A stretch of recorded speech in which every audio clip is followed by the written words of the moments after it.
بسم اللہ الرحمن الرحیم۔ شروع اللہ کے نام سے جو بڑا مہربان نہایت رحم والا۔ السلام علیکم ورحمۃ اللہ وبرکاتہ۔ الحمدللہ والصلاة والسلام علی رسول اللہ۔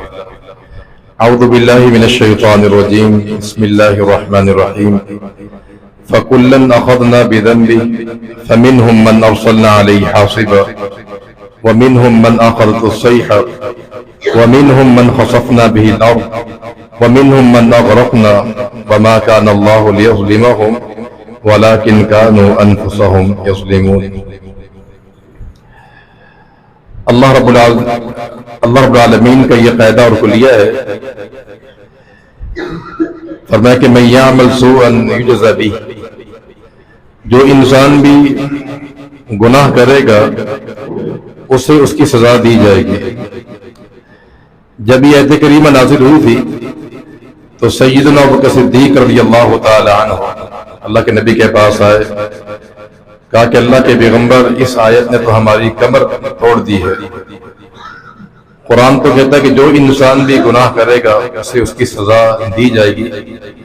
انسان سے غلطی کوتاہی تو ہو جاتی ہے، تو نبی کریم صلی اللہ علیہ وسلم نے فرمایا کہ ابوبکر، کیا تم بیمار نہیں ہوتے ہو؟ کیا تمہیں تھکاوٹ نہیں ہوتی؟ یہ بیماری، یہ تھکاوٹ، اس سے انسان کے گناہ جڑ جاتے ہیں، ختم ہو جاتے ہیں۔ آج کے دنوں میں ہمارے ملک پاکستان میں ایک قانون جس کا نام ٹرانسجینڈر ہے، اس قانون کو اسمبلی کے اندر پاس کیا جا رہا ہے، اور اس قانون کا مقصد کیا ہے کہ پاکستان کی مقدس سرزمین میں ہم جن پرستی کو فروغ دیا جائے اور بے حیائی اور غلاظت کو پھیلایا جائے۔ جس قوم کے اندر اجتماعی شکل میں اللہ تعالیٰ کی معصیت اور اللہ تعالیٰ کی نافرمانی کا عمل وجود میں آتا ہے تو ایسا معاشرہ تباہی اور بربادی کے کنارے پر پہنچ جاتا ہے۔ نبی کریم صلی اللہ علیہ وسلم نے فرمایا تھا کہ جس قوم کے اندر فحش عام ہو جائے، عام ہونے کے دو مطلب ہیں۔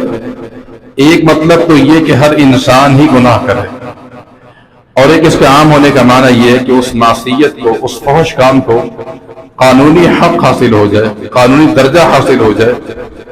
تو فرمایا کہ جس قوم کے اندر یہ فحش بے حیائی کا کام عام ہو جائے، اللہ تعالیٰ اس قوم پر دو قسم کے عذاب مسلط کرتا ہے۔ ایک طاعون کا عذاب، یہ طاعون کا عذاب اس قدر خطرناک ہوتا ہے کہ کرونا وائرس سے بھی زیادہ خطرناک ہے۔ کرونا وائرس انسان کو اس وقت پر جب انسان کسی کو چھوتا ہے، لیکن یہ طاعون کا عذاب جو ہے یہ ہوا میں ہوتا ہے اور ہماری سانس کے ذریعے انسان کے جسم میں داخل ہو سکتا ہے۔ تو جس قوم میں فحاشی، بے حیائی اور غلاظت عام ہو جائے تو اللہ تعالیٰ اس قوم پر طاعون کا عذاب مسلط کرتا ہے۔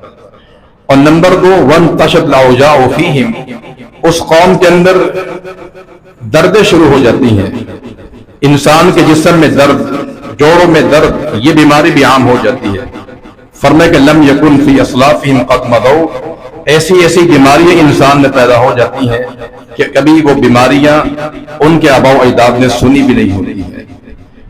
تو لہذا یہ جو سیاہ قانون ہے، یہ جو کالا قانون پاس کیا گیا ہے کہ جس میں مرد سے شادی کر سکتا ہے، عورت سے شادی کر سکتی ہے، یہ ملک عزیز کو، وطن عزیز کو بربادی کے دہانے پر لے جایا جا رہا ہے۔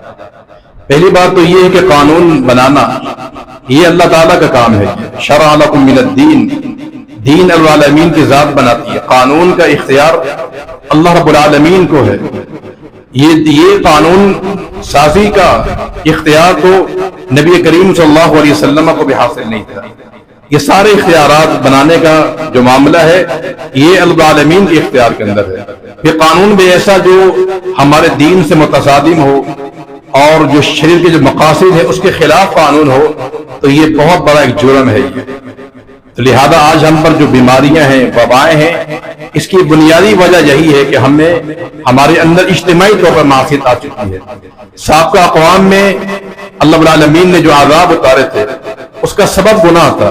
فَكُلًّا أَخَذْنَا بِذَنبِهِ فَمِنْهُمْ مَنْ أَرْسَلْنَا عَلَيْهِ حَاصِبًا وَمِنْهُمْ مَنْ أَخَذَتْهُ الصَّيْحَةُ وَمِنْهُمْ مَنْ خَسَفْنَا بِهِ الْأَرْضَ وَمِنْهُمْ مَنْ أَغْرَقْنَا. اللہ نے جتنے بھی اقوام کو برباد کیا، پتھروں کی بارش برسا کر یا ان کو پانی میں غرق کیا یا چیخ کے ذریعے برباد کیا ہے، یہ سب فرمایا کہ فَكُلًّا أَخَذْنَا بِذَنبِهِ ان کے گناہوں کی پاداش میں ہے. اللہ تعالیٰ انسان پہ ظلم نہیں کرتا. وَمَا رَبُّكَ بِظَلَّامٍ لِّلْعَبِيدِ وَلَا يَظْلِمُ رَبُّكَ أَحَدًا. اللہ کبھی انسان پہ ظلم نہیں کرتا. یا عبادی انی حرمت الظلم علی نفسی، اللہ نے ظلم کو حرام کر دیا ہے. لیکن جب انسان کوتاہیاں کرتا ہے، گناہ کرتا ہے، تو وَنُذِيقَنَّهُمْ مِنَ الْعَذَابِ الْأَدْنَىٰ دُونَ الْعَذَابِ الْأَكْبَرِ لَعَلَّهُمْ يَرْجِعُونَ. تو لہذا آج ہماری قوم جو ہے عذاب میں جو گرفت ہے کہ آج ہم پر پانی کا بھی عذاب آ چکا ہے، ہمارا ملک عزیز پانی میں ڈوبا ہوا ہے، فصلیں ہماری تباہ ہو چکی ہیں اور نہ جانے کب فصلیں دوبارہ ہوئی ہوگی. اور یاد رہے دجال کے آنے کا جو وقت اللہ کے پیغمبر نے بیان فرمایا ہے، اس کی دو صورتیں ہیں. ایک تو فقر عام ہو جائے گا اور نمبر 2 جہل عام ہو جائے گا. اور آج یہ پاکستان ان دو چیزوں سے مصیبت دوچار ہے. آج ہمارے یہاں فقر بھی عام ہے اور جہالت بھی عام ہے. تو لہذا یہ قرب قیامت کی علامت ہے کہ فقر کا عام ہونا اور جہل کا پھیل جانا یہ علامات الساعہ میں سے ہے. اور پھر اس پر مستزاد یہ ہے کہ ہماری قوم نے، ہمارے جو بڑے ہیں، انہوں نے ایسا قانون پاس کیا ہے جو سراسر دین اسلام کے خلاف ہے. آپ کو معلوم ہونا چاہیے کہ سب سے بدترین اور شدید ترین عذاب اس قوم پر مسلط ہوا تھا وہ قوم لوط پر ہوا تھا. اللہ نے اس قوم کو 3 قسم کے عذاب دیے تھے. ان کی بستی کو زمین سے اٹھایا گیا، بلندی پر لے جایا گیا، آسمان پر لے جا کر زمین پر پٹک دیا، اور اللہ نے پتھروں کی بارش برسائی. اور قرآن نے کہا مصومۃ عند ربک، اللہ نے ہر اس انسان کا نام لکھا ہوا تھا جو غلیظ تھا، بے حیا تھا اور ہم جن پرستی کرتا تھا. اللہ نے ہر پتھر پہ نام لکھا ہوا تھا کہ یہ فلاں پتھر فلاں کو جا کے لگے گا. اس قدر یہ قوم منحوس قوم تھی کہ سب سے سخت عذاب اس قوم پر آیا تھا. تو لہذا اگر یہ قانون پاس ہوتا ہے، یہ اس پر عمل ہوتا ہے، تو پھر ہمارا وطن عزیز جو ہے یہ بربادی کے کنارے پر ہے. اس سے بچاؤ کا ایک ہی راستہ ہے کہ ہمیں اللہ رب العالمین کی بارگاہ میں توبہ اور استغفار کا راستہ اختیار کرنا چاہیے. سلف میں کسی کا قول ہے کہ قوموں پہ عذاب گناہوں کی وجہ سے آتا ہے، اور عذاب کا ٹل جانا، پلٹ جانا، یہ توبہ اور استغفار کے ساتھ آتا ہے. اللہ تعالی ہمیں توبہ استغفار کرنے کی توفیق عطا فرما دے. اللہ رب العالمین ہمارے ملک پاکستان کو اسلام کا گہوارہ بنا دے اور پاکستان کے اندر وہی قوانین چلیں جو کتاب و سنت کے قوانین ہیں. اللہ تعالی ہم کو سب کو اس کی توفیق عطا فرما دے. السلام علیکم.